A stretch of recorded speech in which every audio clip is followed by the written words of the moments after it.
जय श्री राम। बहुत बहुत स्वागत है आप सभी का एक बार फिर से आपके ही अपने YouTube चैनल पर।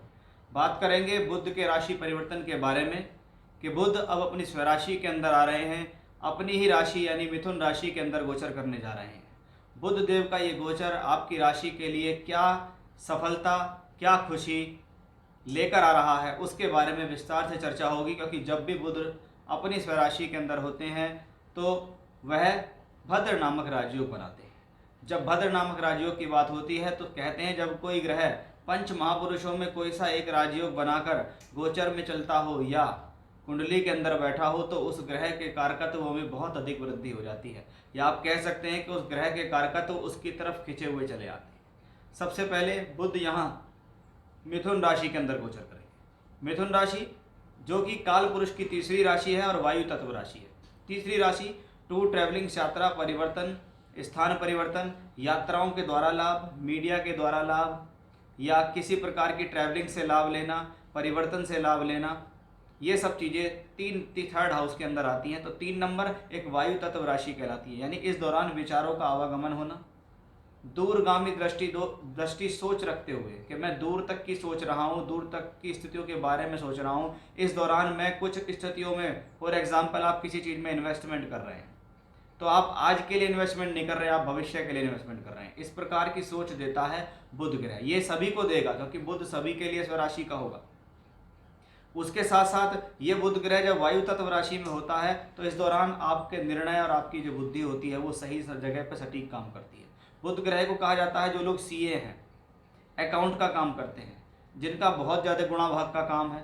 बुध बुद्धि है, बुध वाणी है, बुध बोलचाल है, बुध ग्रह वाणिज्य से जुड़ा हुआ है, व्यापारी वर्ग है, बुध खेलकूद है, स्पोर्ट्स है, या लोगों के बीच का जो कम्युनिकेशन स्किल्स हैं वो बुध ग्रह से आता है। जैसे शिक्षा का क्षेत्र है, मार्केटिंग का क्षेत्र है, सेल्स का क्षेत्र है, जहां आपकी बहुत ज़्यादा बोलचाल का इस्तेमाल होता हो, आप किसी से बातें करते हो, कम्युनिकेट करते हो, लोगों से मिलते जुलते हो, वो सब बुध में आते हैं। और यहाँ बुध ग्रह बली हो रहा है। 14 जून से लेकर 7 जुलाई तक बुध यहाँ मिथुन राशि के अंदर रहेंगे। तो बुध से संबंधित सभी कारकत्वों के अंदर काफ़ी बेहतरी होगी। जिसको उसी राशि के अंदर देखें तो शुक्र भी होंगे, जो शुक्र बुध का एक सुंदर धनयोग बनेगा।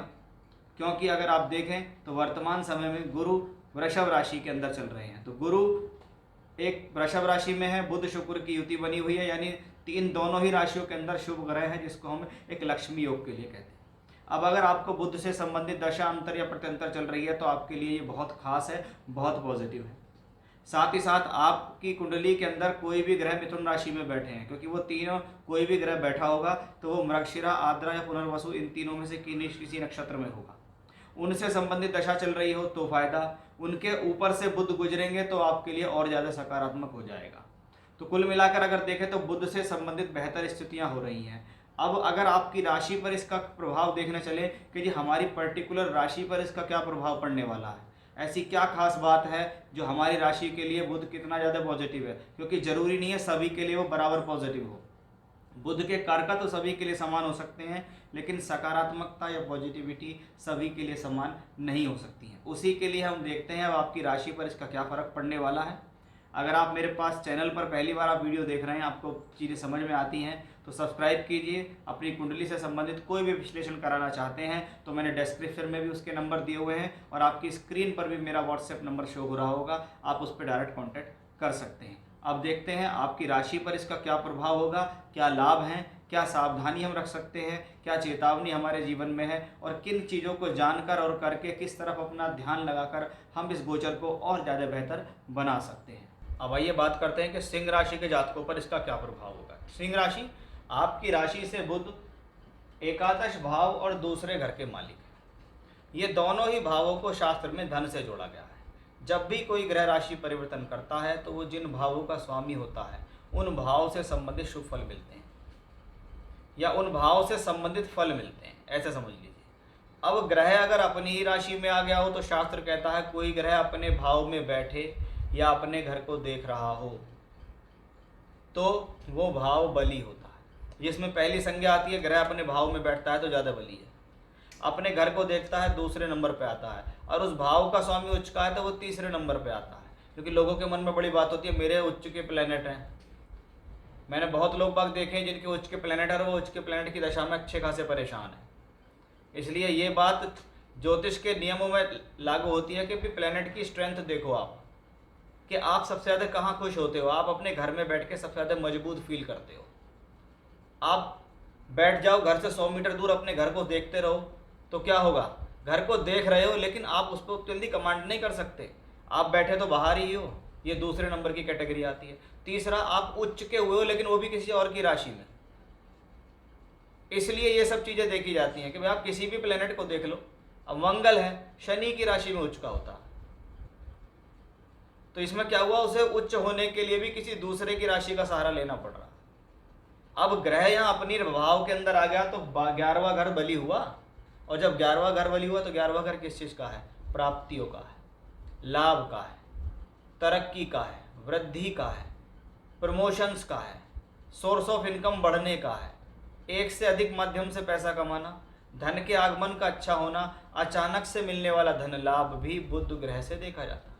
यानी आप कह सकते हैं कि शुक्र ग्रह पहले से ही जो यहाँ विराजमान है, बुध अपने भाव के अंदर पहुंच गए हैं और दशम भाव के मालिक शुक्र वहाँ है, इसलिए ये शुक्र बुध का धन योग है। ये कर्म भाव के स्वामी के साथ बनता है, यानी आपके द्वारा किए गए एफर्ट्स सफल होंगे। आपको इस दौरान कोई अच्छी अपॉर्चुनिटी मिलेगी।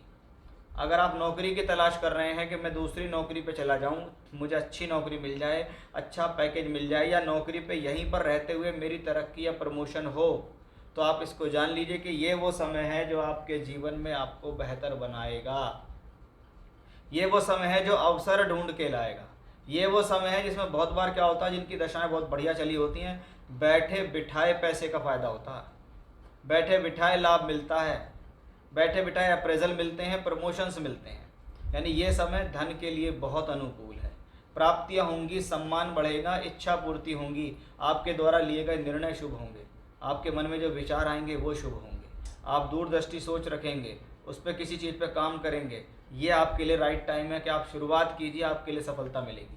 क्योंकि दूसरे घर का मालिक है, तो क्या हुआ, दूसरा घर वाणी और बोलचाल का, क्या आपने कोई इंटरव्यू दिया, इंटरव्यू क्लियर हो गया, उसके क्लियर होने से आपका प्रमोशन हुआ, तरक्की हुई, नौकरी मिली, आपका धन बढ़ा। आपने लोगों से मीटिंग की, बात की, बोलचाल की, वो आपकी बातों से इम्प्रेस हो गए और आपके साथ काम करने के लिए तैयार हो गए। ये सब चीज़ें कहाँ से आती हैं, ये बुध से आती हैं। और जब दोनों बुध को रिप्रेजेंट कर रहा हो, दोनों चीज़ें धन को रिप्रेजेंट कर रही हो, तो कह सकते हैं कि बुध का ये योग बहुत बली है। और मैं पिछले काफ़ी वीडियोस से बताता हुआ आ रहा हूँ कि भाई सिंह राशि के जातकों के लिए ये समय अनुकूल है, क्योंकि बृहस्पति यहाँ है, शनि अपनी राशि में है, मंगल भी इस दौरान अपनी राशि के अंदर है। तो आप देखिए इतना सुंदर योग आपको कब मिलेगा। ये राइट टाइम है, इसमें आप अपना पूरा ध्यान एक तरफ केंद्रित कीजिए और देखिएगा उस केंद्रित करने से आपको लाभ भी जरूर मिलेगा। जय श्री राम।